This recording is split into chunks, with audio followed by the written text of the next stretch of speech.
Bom dia, o meu nome é André, sou um dos líderes da Igreja Vida Nova, no Porto, e juntamente com a Fonte, nós já a semana passada começámos uma nova série de pregações, tendo por base este versículo do apóstolo Paulo em 1 Coríntios 10, 31, que diz o seguinte: assim, quer vocês comam, bebam ou façam qualquer outra coisa, façam tudo para a glória de Deus. E o tema desta semana é como é que nós podemos ser gratos, como é que nós podemos viver uma vida agradecida, uma vida com gratidão para a glória de Deus. Porque é esse o desejo que Deus tem para nós. E nós vemos, ao lermos o Novo Testamento, lermos em particular as cartas dos apóstolos à Igreja primitiva, que este era um tema recorrente, porque havia aqui um segredo para o reino de Deus, um segredo para a felicidade humana, que é vivermos gratos.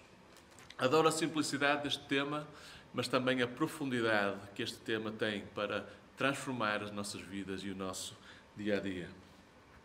Ouvi alguém a dizer esta semana que há alguma coisa que une todos os seres humanos. Há alguma coisa que tu tens, que eu também tenho, e todos nós temos, que é um desejo profundo de sermos felizes. É isso que nos move muitas vezes no nosso dia-a-dia, nas decisões diárias que tomamos. E Jesus sabia isto, Deus sabe disto, porque foi Ele que nos criou. Durante a semana nós temos estado a estudar as bem-aventuranças, onde Jesus dá dica após dica. Ele diz: felizes serão os pobres em espírito, ou aqueles que choram, felizes serão. Então Jesus está aqui a revelar no Sermão do Monte segredos sobre o ser humano, o que é que nos irá fazer feliz. E hoje nós vamos estar a abordar um outro tema que complementa isso. Paulo sabia que havia aqui poder incrível em sermos gratos em tudo aquilo que nós fazemos e como isso vai gerar em nós felicidade e vivermos uma vida satisfeita.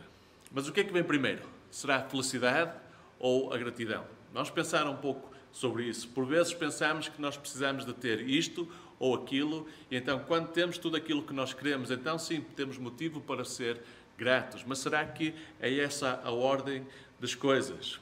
Eu gosto muito de ouvir música. Há uma artista muito famosa hoje em dia, uma jovem chamada Billie Eilish, e ela é uma jovem que já ganhou tudo, já, apesar da sua tenra idade, 18, 19 anos, já ganhou os prémios maiores da música, mas ela tem uma música interessante em que diz o seguinte: eu tive um sonho em que eu consegui alcançar tudo aquilo que eu queria. Não é? E nós pensamos, esta jovem realmente está a viver o sonho de qualquer um, tem tudo aquilo com o que sonhou, tudo aquilo que queria. Mas ela continua a música e logo a seguir diz: mas se eu for honesta, não é bem aquilo que eu pensava. E se eu for honesta, é mais parecido com um pesadelo do que propriamente com um sonho. E depois na própria música começa até a abordar um tema mais escuro, em que ela aborda mesmo os pensamentos suicidas que provavelmente terá tido também. Então, nós sabemos que isto é verdade. O facto de termos tudo nesta vida e conhecemos pessoas assim, que à primeira vista parece que têm tudo, mas no entanto não são felizes. Por outro lado, também conhecemos o inverso. Conhecemos pessoas que vivem vidas muito simples, vidas até pessoas que passaram por grandes dificuldades, coisas que nós mesmos nunca imaginaríamos ou queríamos, desejávamos para nós mesmos, mas que passaram por adversidades, por dificuldades e, no entanto, vivem com alegria, vivem com simplicidade. Qual é o segredo para que isso aconteça? O apóstolo Paulo era uma pessoa assim, uma pessoa que, por um lado, no início da sua vida tinha tudo, mas que agora, quando escreve estas cartas, nós vemos que muitas vezes estava a passar por grandes dificuldades. Naqueles dias, Paulo, como eu disse, quando cresceu e no início do seu trajeto, nós vemos que Paulo era uma pessoa que tinha tudo. Ele próprio admite isso. Naqueles dias, o mais importante naquela sociedade não era necessariamente ter mais dinheiro ou mais posses ou mais coisas, mas tinha mais a ver com o teu pedigree, digamos assim, o teu estatuto na sociedade. Dependia muito de que família tu vinhas e que tipo de educação tinhas tido, o tipo de pedigree, como eu disse, que tu tinhas. Paulo diz-nos que, humanamente falando, ele preenchia todos os requisitos necessários para ser quase idolatrado por aquele povo judeu. Em Filipenses 3, 4 a 6, diz-nos assim: se alguém pensa que tem razões para confiar na carne, e eu ainda mais, pois fui circuncidado no 8º dia de vida, eu pertenço ao povo de Israel, à tribo de Benjamim, sou um verdadeiro hebreu, quanto à lei sou fariseu, quanto ao zelo perseguidor da igreja, quanto à justiça que há na lei, irrepreensível. Então, Paulo era um homem que era respeitado e honrado pelo seu povo. Onde quer que ele fosse, ele era recebido com pompa e circunstância, e sempre que aparecia ou numa festa ou num casamento, ele tinha um lugar reservado para ele ali, no lugar mais importante, no centro da festa, por assim dizer. Tinha tudo, tinha uma boa vida, o respeito do povo, tinha motivos para ser feliz e agradecido. Mas agora, quando ele escreve-nos estas cartas, em particular nós vamos estar a ver hoje a carta que ele escreve à igreja em Filipe, a carta dos Filipenses. Ele está a escrever esta carta enquanto está preso numa cadeia romana, está encarcerado. E nós vemos que ele tinha tido o trajeto que o levou até esta prisão, tinha sido repleto de muitas dificuldades e adversidades. Em 2 Coríntios, por exemplo, ele diz-nos que 5 vezes tinha recebido dos judeus 39 açoites. 3 vezes tinha sido golpeado com varas, 1 vez apedrejado, 3 vezes sofreu naufrágio, passou uma noite e um dia exposto à fúria do mar. Esteve continuamente viajando de uma parte a outra, enfrentou perigos nas cidades, perigos no deserto, perigos dos assaltantes, perigos dos meus compatriotas, perigos dos gentios, perigos no mar e perigos dos falsos irmãos. Trabalhou arduamente, muitas vezes ficou sem dormir, passou fome e sede, e muitas vezes ficou em jejum, suportou o frio e a nudez. Então, quando lemos esta descrição por aquilo que Paulo já tinha passado, aquilo que ele tinha sofrido, nós podemos pensar, mas Paulo não tem grandes motivos para ser feliz, não tem grandes motivos para ser grato, mas a realidade, não é? Comparado com aquilo que ele tinha, era um homem que tinha tudo e que agora perdeu tudo. Mas a realidade é que, quando lemos esta carta, nós vemos que esta carta até é conhecida como a carta alegre, a carta da felicidade, porque em todas estas páginas, nós, ao lermos Filipenses, nós sentimos a gratidão que Paulo tem e este incentivo que ele traz à igreja para serem alegres em todas e qualquer circunstâncias, para viverem gratos. Há uma liberdade na vida de Paulo que ele tinha encontrado, apesar de todas estas adversidades. Qual era, então, o seu segredo? Paulo sabia que a igreja em Filipe ali estava a passar também por perseguição, estava a passar por um momento difícil. No capítulo 1, versículo 30, ele diz mesmo: vocês estão passando pelo mesmo combate que me viram enfrentar quando estava aí com vocês. E agora ouvem que ainda enfrento. Então, Paulo sabia que eles estavam a passar por um momento difícil, precisavam de ser encorajados, precisavam de levantar os seus olhos novamente para Jesus. E eu sei que nos dias que correm, estamos a passar também momentos difíceis, com esta pandemia, com todas as restrições que temos sentido. Talvez tu estejas a passar por um momento assim também. Mas Paulo tem uma palavra para te dizer hoje à tarde. Ele quer que tu estejas encorajado, que tu sejas encorajado ao ler esta carta a Filipenses. E ele oferece-nos algumas dicas e conselhos com relação a vivermos esta vida grata e alegre e feliz. No início da carta aos Filipenses, capítulo 1, versículo 9 a 11, Paulo diz o seguinte, faz esta oração para aquela igreja. Ele diz: esta é a minha oração, que o amor de vocês aumente cada vez mais em conhecimento e em toda a percepção, para discernirem o que é melhor, a fim de serem puros e irrepreensíveis até ao dia do Senhor, cheios do fruto da justiça, fruto que vem por meio de Jesus Cristo, para a glória e louvor de Deus. Vamos pensar um bocadinho sobre isso. Vamos pensar um bocadinho sobre o que é que significa sermos gratos, como é que nós podemos definir até gratidão. Alguém disse que nós sentimos gratidão, que gratidão é um sentimento, é algo que surge em nós quando duas coisas acontecem. Quando recebemos algo que nos diz qualquer coisa, que tem verdadeiro valor para nós, tem significado, é importante. E quando essa coisa que recebemos é nos dada de forma gratuita, sem qualquer condicionalismo, sem qualquer restrição, não porque nós merecemos ou porque nos esforçamos para conseguir isso, mas porque da generosidade da pessoa quis nos dar isso. É algo que é genuinamente gratuito e algo que nós, de facto, valorizamos. E quando isso acontece, então nós espontaneamente sentimos gratidão. Vamos pensar, por exemplo, quando éramos mais novos e recebemos aquela prenda no Natal com a qual sempre sonhamos. Nunca pensávamos que íamos talvez receber, sabemos que não merecemos, não nos esforçamos para isso, mas porque os nossos pais quiseram nos dar essa prenda. Quando abrimos a prenda no Natal, o que é que nós sentimos? Sentimos gratidão, recebemos algo que valorizamos e a qual não merecemos, não é? Ou então, no nosso dia de casamento, se fores casado, quando eu lembro perfeitamente de ver a minha esposa no dia de casamento entrar na igreja e lembro-me de pensar, uau, não é? O que fiz eu para merecer isto? O pai dela a entregar a sua mão na minha mão em casamento é uma dádiva de profundo valor para mim. E o que é que nós sentimos? Sentimos gratidão.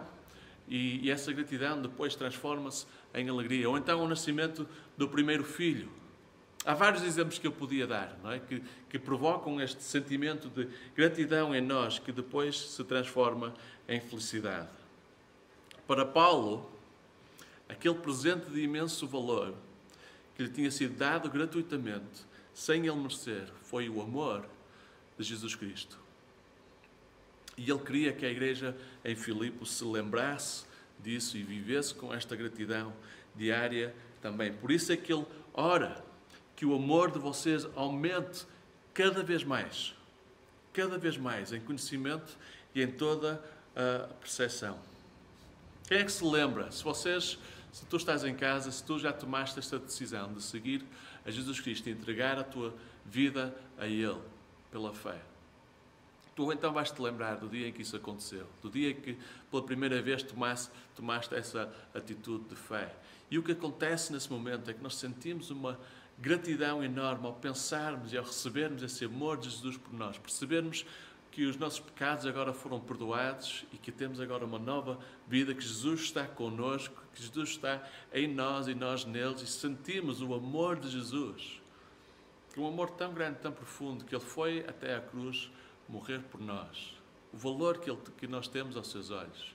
E isso o que é que provoca em nós? Provoca uma enorme gratidão, que depois se traduz também em felicidade, e tudo aquilo que nós queremos fazer é contar esta realidade, aquilo que nos aconteceu a outras pessoas. Não é? Paulo lembrava-se disso, e ele olha para trás, para aquilo que tinha, ele tinha tudo, mas ele diz que ao agora, tudo o que para mim era lucro, tudo o que para mim era importante, agora passei a considerar como perda por causa de Cristo. Isto está no capítulo 3, versículo 7 e 9. Mais do que isso, considero tudo como perda comparado com a suprema grandeza do conhecimento de Cristo Jesus, meu Senhor, por quem perdi todas as coisas, pois eu as considero como esterco para poder simplesmente ganhar Cristo e ser encontrado nele. Incrível, não é? Paulo tem esta mudança de perspectiva daquilo que para ele era importante e percebe o valor daquilo que ele recebeu em Jesus Cristo.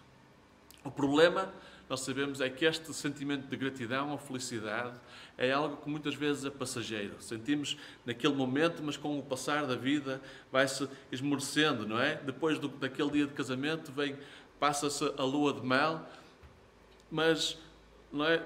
Aos poucos podemos cair um bocadinho na rotina, depois há isto que nos chateia ou isto que nos irrita, e nem sempre o sentimento que temos para a nossa esposa é um sentimento de gratidão. Não é? Ou pelos nossos filhos que vão crescendo e vão nos irritando, vão fazer isto ou aquilo. Sabemos e estamos gratos pela vida deles, mas nem sempre sentimos isso no momento. Mas Paulo está aqui a querer dizer-nos que esta gratidão é algo que nós devemos ter 24 horas por dia, 7 dias por semana. É algo que deve fazer parte da nossa vida a qualquer momento, qualquer que seja as circunstâncias.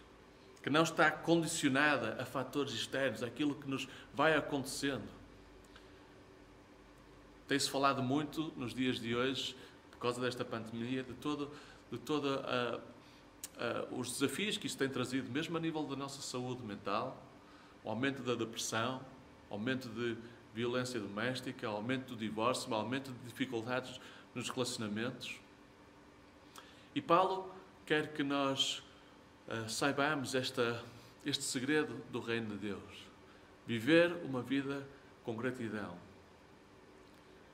Em qualquer momento e circunstância que estejamos a passar, vai transformar a nossa vida e a nossa perspectiva. Quem é que gostava que isso acontecesse? Que o nosso amor e o nosso conhecimento do amor de Cristo aumentasse a cada vez mais. Paulo dá-nos algumas dicas. Se vocês tiverem a oportunidade, leiam toda a carta aos Filipenses, são só 4 capítulos, não demora assim tanto tempo. Mas Paulo fala em 4 coisas que para ele tem ajudado. Em primeiro lugar, nós vemos que ele era uma pessoa ambiciosa. Muitas pessoas consideram-se ambiciosas porque estão sempre insatisfeitas. Porque apesar de tudo que podem alcançar na vida, querem sempre mais. Nunca estão contentes. Paulo era uma pessoa muito ambiciosa. Ele diz mesmo, quanto ao zelo e quanto à igreja, tinha zelo e ele era irrepreensível. Queria sempre mais.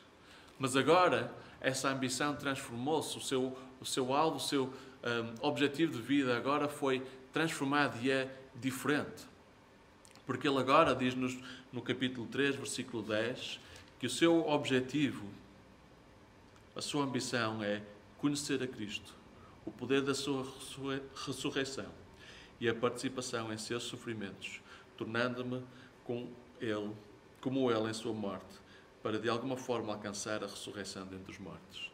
Este é o seu objetivo de vida agora. Esta é a sua ambição. E é este desejo, mais uma vez, de conhecer cada vez mais o amor de Deus. E ele treina mesmo, todo o seu ser para isso. Ele sabe que ainda não alcançou isso. Ele sabe que ainda há mais para saber, mais para conhecer, a cada dia mais. Ele diz mesmo, ele prossigo para o alvo, a fim de ganhar o prémio do chamado celestial de Deus em Cristo Jesus. Há sempre mais para conhecer. Ele, no capítulo 4, ele continua a dar ênfase a isto, dizendo, agora, o que nós precisamos fazer, o que tu precisas de fazer em casa, é todo o teu foco, toda a tua energia, pensa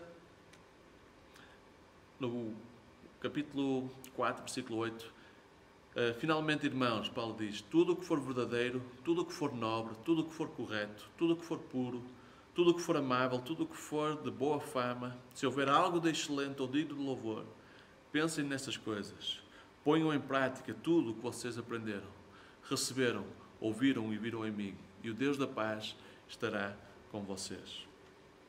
Então, Paulo, mais uma vez, a dizer, foquem a vossa atenção, façam disso a vossa ambição em tudo aquilo que for perfeito e puro e bom. Basicamente, foquem a vossa atenção em Jesus, no seu amor perfeito por nós. Ele que realmente foi perfeito, Ele que foi puro. E deixem que isso ocupe a vossa mente e transforme a vossa mente. Ao pensar nesse amor que Jesus tem por nós, nós imediatamente começamos a sentir esta gratidão, este sentido de não merecer aquilo que Jesus fez por nós, não merecer este amor que nós recebemos, este relacionamento com Jesus, saber que Ele está connosco, saber que Ele tem que temos valor aos seus olhos, saber que Ele nos escolheu, que Ele nos predestinou, que Ele nos adotou para a sua família. Então, em qualquer circunstância que nós estejamos a passar na nossa vida, temos sempre esta certeza e focamos os nossos olhos nestas verdades e percebemos que há sempre algo, há sempre motivos para darmos graças. Para isto também Paulo foca a nossa atenção na necessidade de sermos humildes, de seguirmos Jesus Cristo, de termos uma atitude como a de Jesus, de preferirmos os outros, de pensarmos primeiro nos outros do que em nós mesmos. Para isso é preciso humildade. É preciso humildade para nos lembrarmos, reconhecermos que nós, antes de conhecermos a Jesus Cristo, nós éramos inimigos de Deus. Estávamos separados nos nossos pecados e transgressões. Éramos, de facto, merecedores da ira de Deus. Aquilo que nós merecíamos era uma separação eterna de Deus. Era a morte. E então, quando nos lembramos disto, que nós não merecíamos, aquilo que nós merecíamos não recebemos. Em vez disso, recebemos o amor de Jesus, recebemos o seu perdão, a sua graça. Quando vivemos com esta humildade, então gratidão começa a surgir em nós a cada dia e essa gratidão transborda-se em felicidade e transforma-se também em paz, paz que excede o entendimento. Paulo termina a sua carta em Filipenses 4, versículo 4 a 7, trazendo este encorajamento à igreja. Alegrem-se sempre no Senhor. Novamente direi, alegrem-se, seja a amabilidade de vocês conhecida por todos, pois perto está o Senhor. Não andem ansiosos por coisa alguma, mas em tudo, pela oração e súplicas e com a ação de graças. Apresentem seus pedidos a Deus e a paz de Deus, que excede todo o entendimento, guardará o coração e a mente de vocês em Cristo Jesus. Então é este o encorajamento que eu quero te trazer. Não importa o que estejas a passar, neste momento, se conheces a Jesus Cristo, tens motivos para te alegrar. E deixa, então, ao pensares o seu amor por ti, deixa que essa gratidão surja dentro do teu ser e transborde em alegria e felicidade. Há 3 coisas que podes fazer que te vão ajudar nisto. Já referi algumas. Em primeiro lugar, passa tempo na Palavra de Deus, passa tempo em particular nestas cartas a focar a tua atenção em todas aquelas promessas, basicamente a focar a tua atenção no amor de Jesus por ti e essa transformação que Ele trouxe à tua vida, lembrando que Ele está contigo, Ele está em ti, tu estás nele e o seu Espírito Santo está contigo a qualquer momento, a qualquer hora, trazendo esse conforto, trazendo essa direção. Mas outra coisa que também podes fazer, mesmo em casa sozinho, é louvar a Deus. Quando nós louvamos a Deus, quando nós cantamos e pomos em palavras tudo isto que temos vindo a falar, quando cantamos sobre a graça, sobre o amor de Jesus, o que acontece ao tomarmos esse ato de fé, a gratidão começa a surgir também na nossa vida e passado pouco tempo nós sentimos essa alegria de poder estar na presença de Deus Altíssimo. E finalmente, não deixes de reunir com a tua igreja, seja por Zoom, seja através de um vídeo como está a ser agora, ou presencialmente se tiveres a oportunidade para isso. Mas é tão importante nós mantermos unidos, encorajarmos uns aos outros, deixarmos que Deus use o nosso irmão ou irmã para nos encorajar, para levantar os nossos olhos e não deixar que o inimigo roube essa alegria e essa gratidão do nosso coração, ao focarmos em nós mesmos e nos nossos problemas, em vez de focarmos em Jesus e em tudo aquilo que Ele fez por nós. Então, quero terminar simplesmente dizendo, sejam felizes para a glória de Deus. Porque, de facto, essa felicidade, essa alegria, é algo que vai transformar a tua vida, mas também vai ser muito visível para aqueles que estão à tua volta. Filipenses, mais uma vez, Paulo descreve aquela igreja como sendo estrelas que brilham no universo. E cada um de nós fomos chamados para brilhar para a glória de Deus com esta gratidão, com esta alegria, que não está sujeita, não está condicionada a estes fatores externos, a estas pressões, a estas mudanças que vão acontecendo, dificuldades que vão acontecendo a todos de nós, mas sim são um reflexo da nossa gratidão a Jesus por tudo aquilo que Ele fez por nós. Deus te abençoe.